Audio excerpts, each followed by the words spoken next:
This is a true crime in real-time update. The latest on the biggest cases we're following at True Crime Today and the Hidden Killers podcast. Cassie Ventura has been quiet for years about her relationship with Sean Diddy Combs, but she's finally speaking out.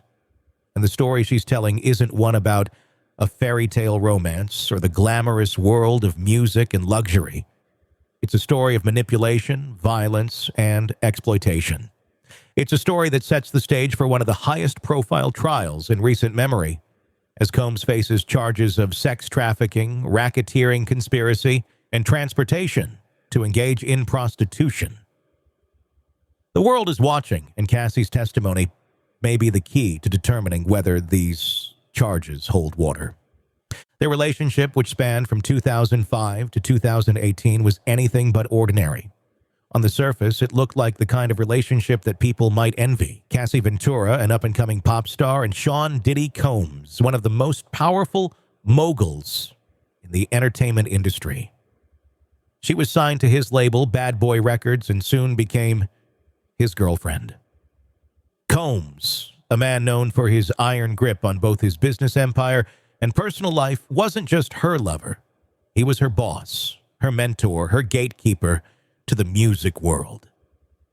Think of it like one of those office romances that sounds fun at first, but quickly starts to blur the lines between professional and personal. Except in Cassie's case, the power imbalance wasn't just awkward, it was dangerous. Now, fast forward to May 2024.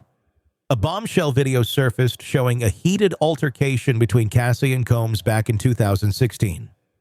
In the footage, Combs can be seen grabbing, kicking, and beating Cassie in a hotel room. It wasn't just a random moment of anger, it was the physical proof that what Cassie had been alleging for years wasn't just an emotional outburst. It was a glimpse into the daily torment she had suffered under Combs' control. The video sparked widespread outrage, but what's even more alarming is what Cassie is now claiming in her 2023 lawsuit, allegations that go far beyond physical violence. Cassie's lawsuit, filed in November of 2023, paints a disturbing picture of what it was like to be in a relationship with Diddy. In her complaint, she alleges that she was coerced into participating in freak-off sex sessions with men that Combs had arranged. These weren't spontaneous affairs. Combs orchestrated them. He would set up meetings, fly in male sex workers, and pressure Cassie into taking part in these highly sexualized encounters, all while he watched, filmed, and sometimes even controlled the drugs that flowed. You could think of it as a sort of twisted private party. Except no one was there for fun. Cassie wasn't participating willingly. She was forced, coerced under the influence of drugs and intimidation. But that's just one part of her accusations. There's also the physical and psychological abuse she endured during their years together. Cassie claims that Combs would frequently assault her, beating her, choking her, even dragging her across floors when she tried to leave. She says he would then use her fear to control her. These weren't isolated incidents. They were a regular part of her life. Combs allegedly manipulated her into believing that he had control over her career and her future. She felt trapped, and she claims Combs made it clear that if she didn't comply with his demands, he would destroy her career. It's the kind of abusive behavior that makes you question how much power someone can have over another person's life, especially when that person holds all the cards in a high-stakes business relationship. As if that wasn't enough, Cassie's allegations take a darker turn. In 2018, after Cassie finally made an attempt to break free from the relationship, Combs allegedly raped her when she tried to leave him. This was, according to Cassie, the final straw. She had tried to walk away, but he physically prevented her from doing so. After everything she had gone through, being controlled, manipulated, and abused, she says Combs resorted to sexual violence in one last act of dominance. And it's not just a claim. It's part of a pattern of behavior that Cassie says had been building for years. The events laid out in Cassie's lawsuit tie directly into the criminal charges that Diddy is now facing. You don't need to be a lawyer to see the connection between Cassie's claims and the charges of sex trafficking, racketeering, and transportation for prostitution. Let's break that down for a minute. Sex trafficking is about coercion, getting someone to participate in commercial sex acts by force, fraud, or threats. Cassie's experience, where she was allegedly forced into these freak-off sessions under duress, directly aligns with the federal definition of sex trafficking. She claims that Combs not only arranged these sex acts, but also drugged and manipulated her into participating, all while creating a system where sex workers were brought in from out of town. She wasn't just a victim of an abusive relationship. She was a pawn in a larger criminal scheme, one in which Combs allegedly controlled who came and went and profited from the sexual exploitation. Then there's the racketeering conspiracy charge. Racketeering is about coordinating a criminal enterprise. In this case, prosecutors are claiming that Combs ran an organized scheme to sexually exploit women. Cassie's claims provide a blueprint for what that enterprise might have looked like. It wasn't just Combs acting alone. Cassie alleges that his entourage and other people within his orbit helped to facilitate the trafficking. They allegedly knew what was going on and helped Combs carry out these acts. His team allegedly arranged travel, set up meetings, and kept the machinery of this exploitation running smoothly. This is where the enterprise part comes in. It's not just about Combs using his power to control one woman. It's about him using that power to create a system of trafficking, abuse, and control. And then we come to the transportation for prostitution charge, essentially moving people across state lines for the purpose of sexual exploitation. Cassie's allegations that Combs flew in sex workers for these events aren't just cruel, they're potentially criminal. According to Cassie's account, Combs wasn't just exploiting her, he was moving women around the country to participate in these sessions, which could open the door for even more charges of transporting victims for prostitution. Again, this isn't a one-off event, it was an ongoing pattern. Cassie alleges that this was a deliberate, calculated scheme, and the federal charges support that notion. Now let's talk about how all this connects to the 2023 lawsuit that Cassie filed. It wasn't just a legal maneuver, it was the starting point for the current criminal case against Combs. The lawsuit provided the authorities with a roadmap to investigate Combs more thoroughly. It opened the door for federal prosecutors to look deeper into Combs' actions and eventually charge him with the crimes he's now facing. Without Cassie stepping forward and making these allegations public, it's possible the investigation would have never gained enough traction. But it wasn't just Cassie's lawsuit that led to these charges. It was her public willingness to speak out.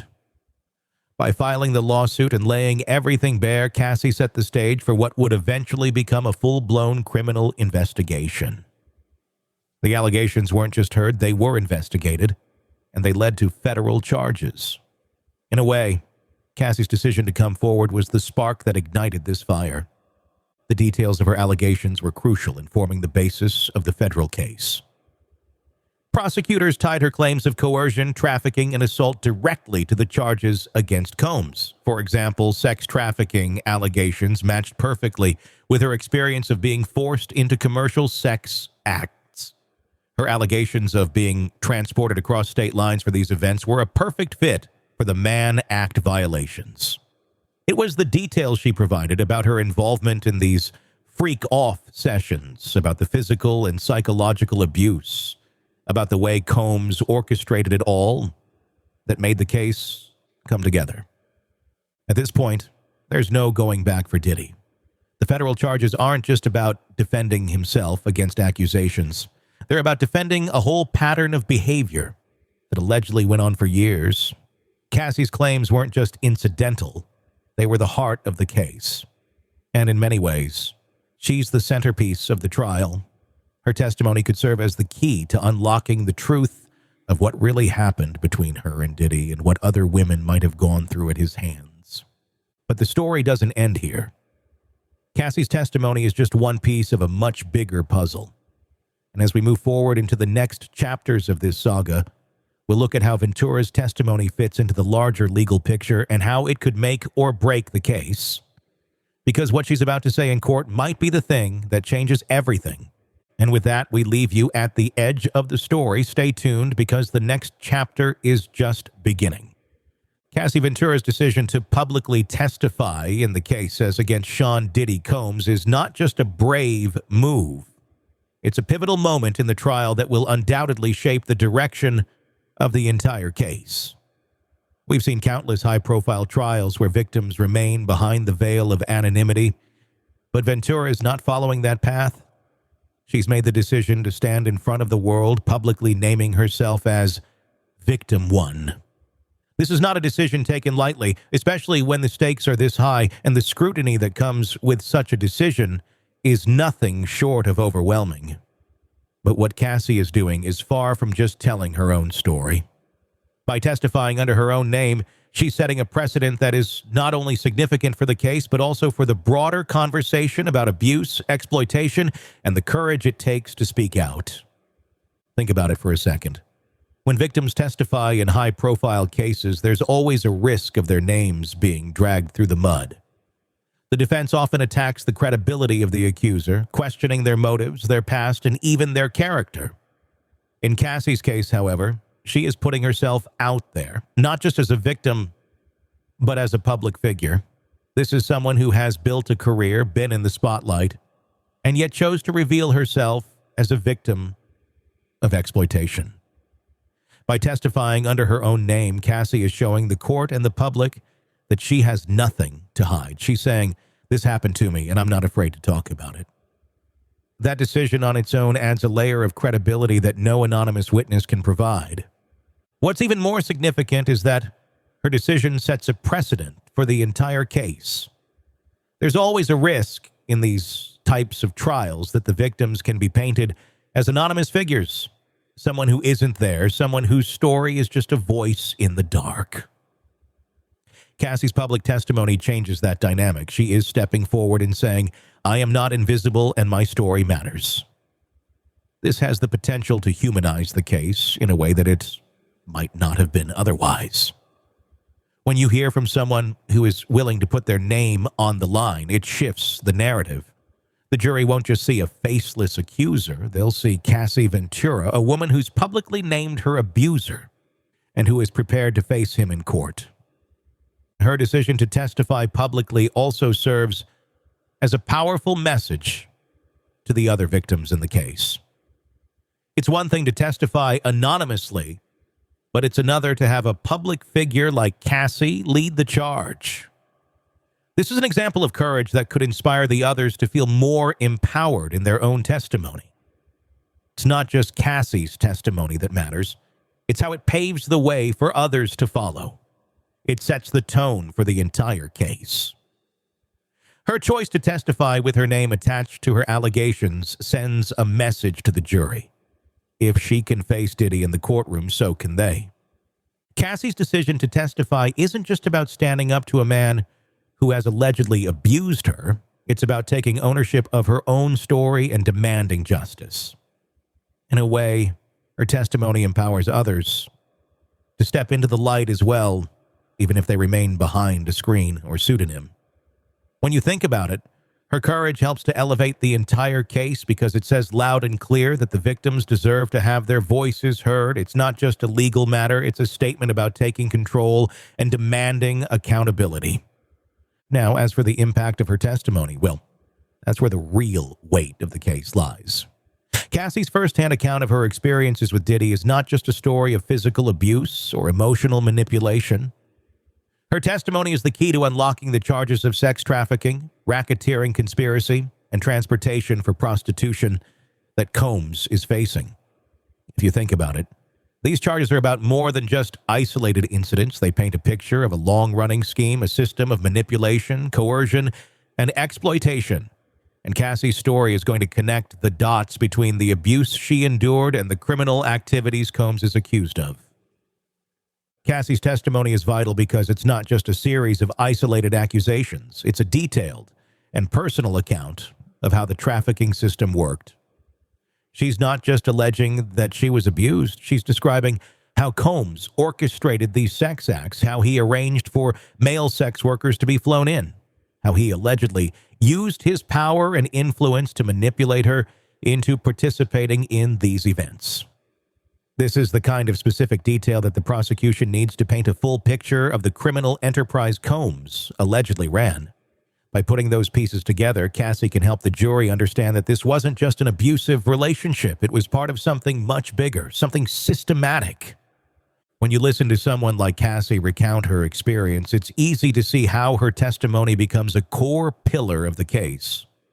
Her account ties directly into the sex trafficking charges when she talks about being coerced into sexual acts with men, being manipulated under the influence of drugs, and being forced into a pattern of sexual exploitation. Those are the exact elements that define sex trafficking by force or coercion. Cassie's testimony will help establish a pattern of behavior that fits the federal definition of trafficking. She's not just talking about isolated incidents. She's describing how Combs built a system of control and exploitation. That system, according to the charges, was sex trafficking. Beyond just the trafficking charges, Cassie's testimony will also have a significant impact on the racketeering conspiracy charge. The prosecution alleges that Combs wasn't just acting alone. He was part of a larger criminal operation, one that involved not only himself but also people in his inner circle who helped him arrange these encounters and cover up his actions. If Cassie's testimony can help establish that other people were involved, that will be key to proving that this wasn't just an isolated act of abuse. She can talk about how other members of his team facilitated these events, how they played a role in enabling his abuse. It's one thing to accuse Combs of orchestrating these events, but it's another to prove that he didn't do it alone. And Cassie's testimony could help show that he used his power and influence to recruit others into his scheme. As much as Cassie's story is compelling on its own, the real power comes when it corroborates the other evidence. Cassie's testimony isn't happening in a vacuum. There's already physical evidence and witness testimony that backs up her claims. We've already talked about the video that surfaced from 2016 showing Combs assaulting Cassie in a hotel.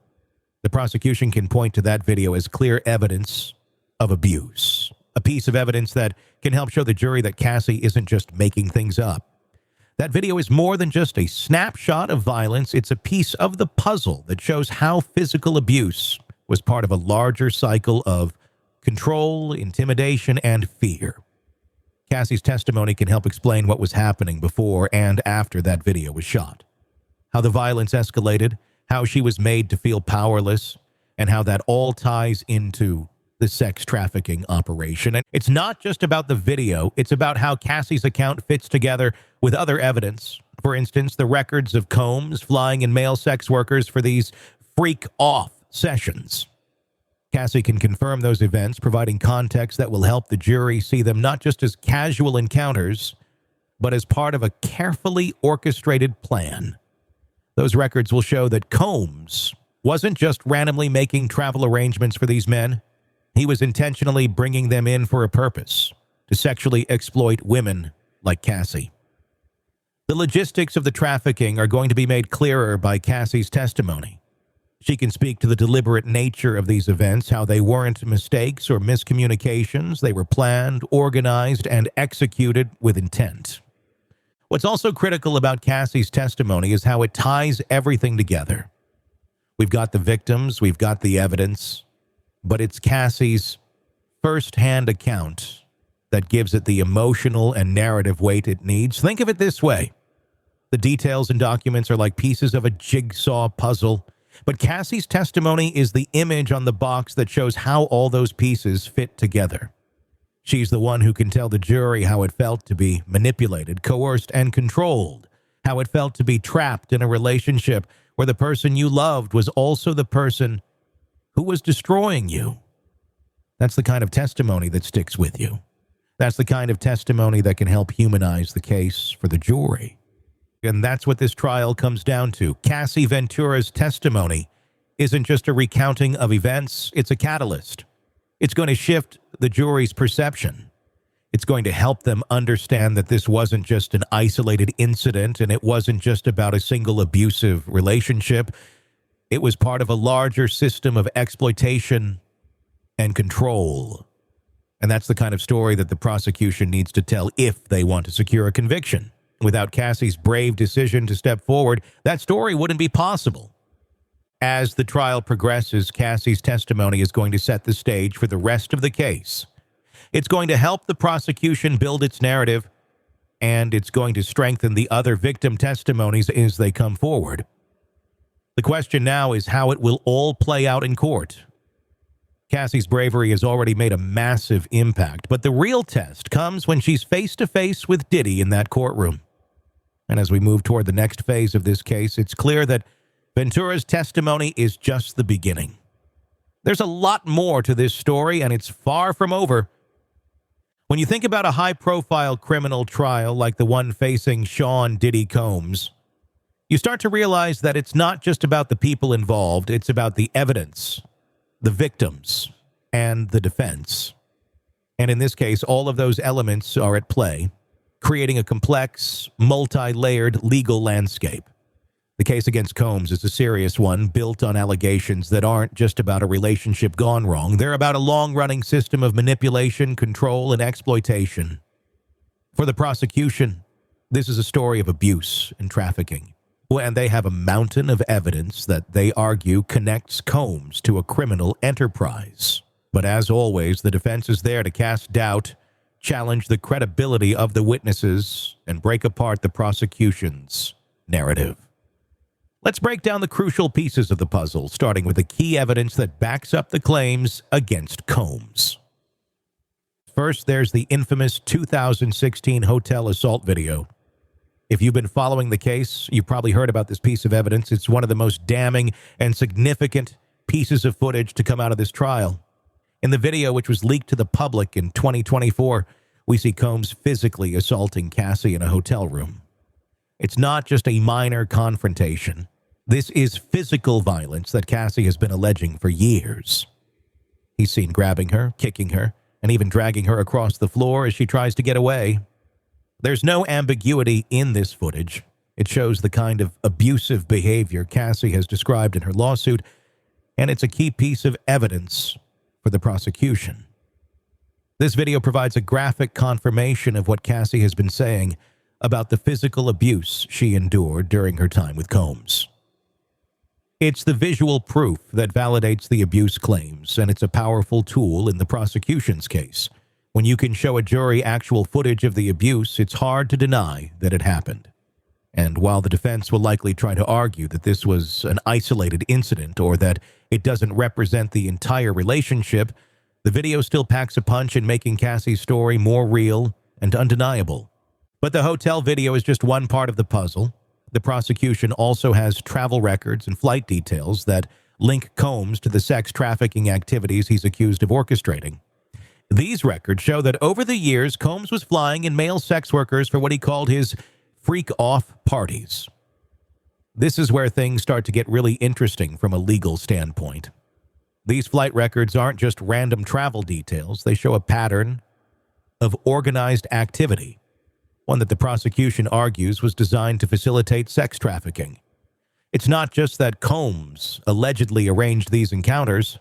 It's that he allegedly used his power and resources to coordinate them across state lines. This isn't about one-off encounters. It's a system.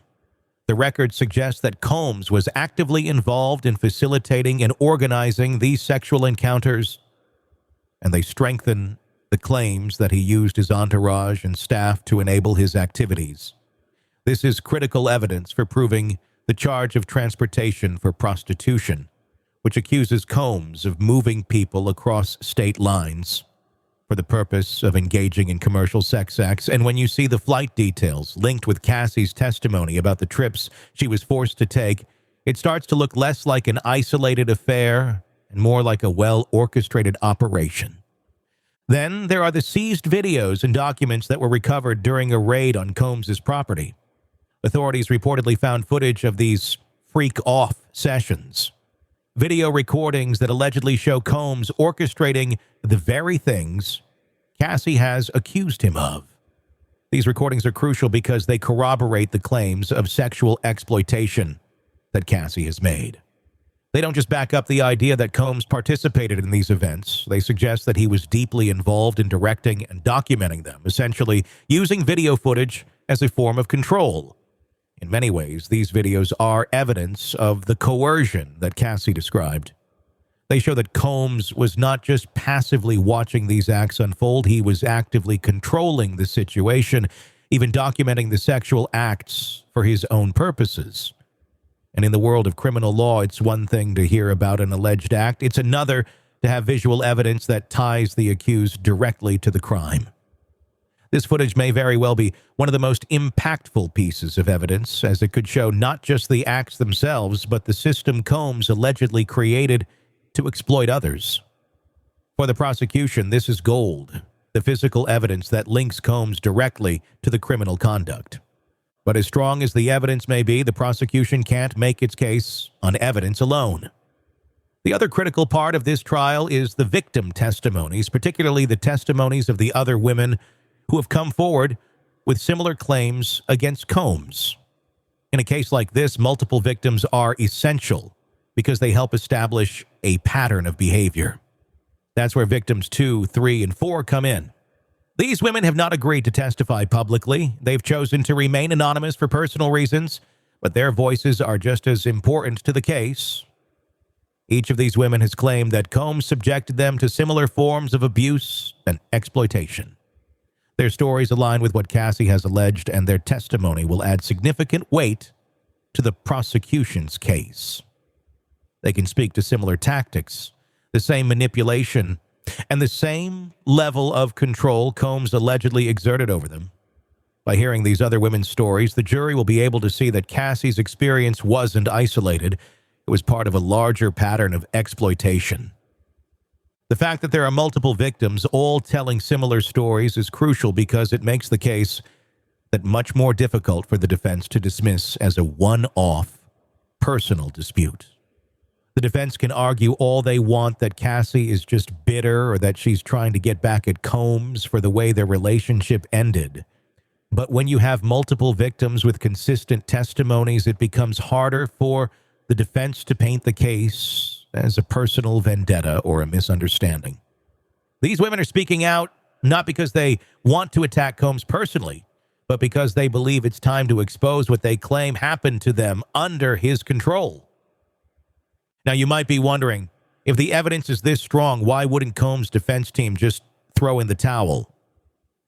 Well, that's where things get tricky. Combs' defense team is going to be working overtime to discredit the victims and attack their credibility. That's always the strategy in cases like this. They'll try to paint the victims as unreliable witnesses or claim that their allegations are motivated by revenge, money, or attention. For example, they might argue that Cassie's testimony is colored by bitterness or that she's exaggerating the details of her experiences to fit a narrative. They could even try to imply that she willingly participated in these sex acts, framing it as consensual behavior that has now been reinterpreted as abuse for the sake of the trial. The defense could also point to the speed with which Cassie settled her 2023 lawsuit. The fact that she took a settlement could be used to undermine her credibility. The argument might go something like this: if she really cared about seeking justice, why did she settle so quickly? Why didn't she go to trial in the civil case and fight for a public judgment? This is a classic defense tactic. Paint the accuser as someone who's looking for a quick payout rather than a genuine victim seeking accountability. But in reality, Cassie's settlement might not be as damaging to her case as the defense hopes. In many ways, the settlement was simply a legal strategy to avoid a long, drawn-out civil case. The settlement doesn't negate the truth of her allegations, and it certainly doesn't prevent her from testifying in the criminal trial. Another tactic the defense might use is to minimize the abuse by focusing on the fact that Cassie and Combs had a long-term relationship. They could argue that what happened was part of a complicated romantic relationship, and that some of the things Cassie experienced were just part of a normal relationship that went awry. In essence, they might try to paint the abuse as just a messy breakup between two people who didn't get along, rather than a systematic pattern of abuse and control. This is where the other victim's testimony will really help. By showing that this wasn't an isolated incident or an emotionally charged breakup, the prosecution can argue that Combs's behavior was part of a much larger pattern of abuse and exploitation.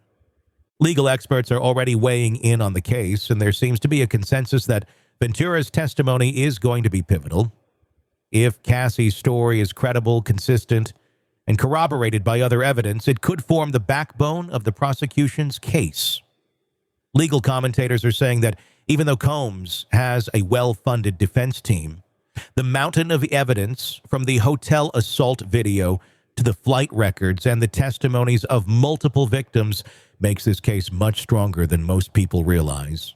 Experts agree that Cassie's testimony will have a huge impact on the jury because it ties together the physical abuse, the trafficking, and the pattern of criminal activity that Combs is accused of orchestrating. In short, while the defense will do everything in its power to discredit the victims and tear apart the prosecution's case, the weight of the evidence and the testimonies of the victims, especially Cassie Ventura, are strong enough to challenge Combs' defense and bring the truth to light. The prosecution's strategy is clear. By showing that Cassie's experience is part of a much larger scheme, they will make it impossible for the defense to claim that the abuse was an isolated incident.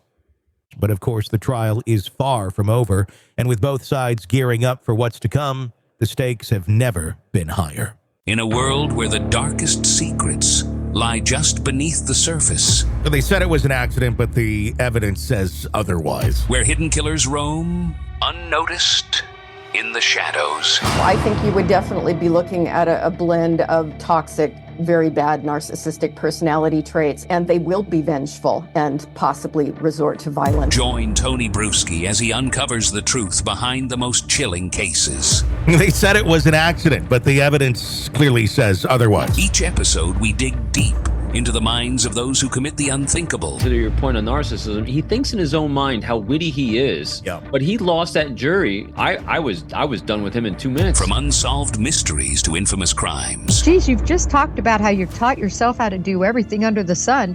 I bet you did a YouTube video, how to best kill somebody with a knife. Hidden Killers with Tony Bruschi takes you where few dare to go. How does someone with such a dark secret go unnoticed for so long? With multiple new episodes every single day. We're not just telling stories, we're seeking justice. Listen now on Apple Podcasts or wherever you get your podcasts. Just search for Hidden Killers with Tony Bruschi.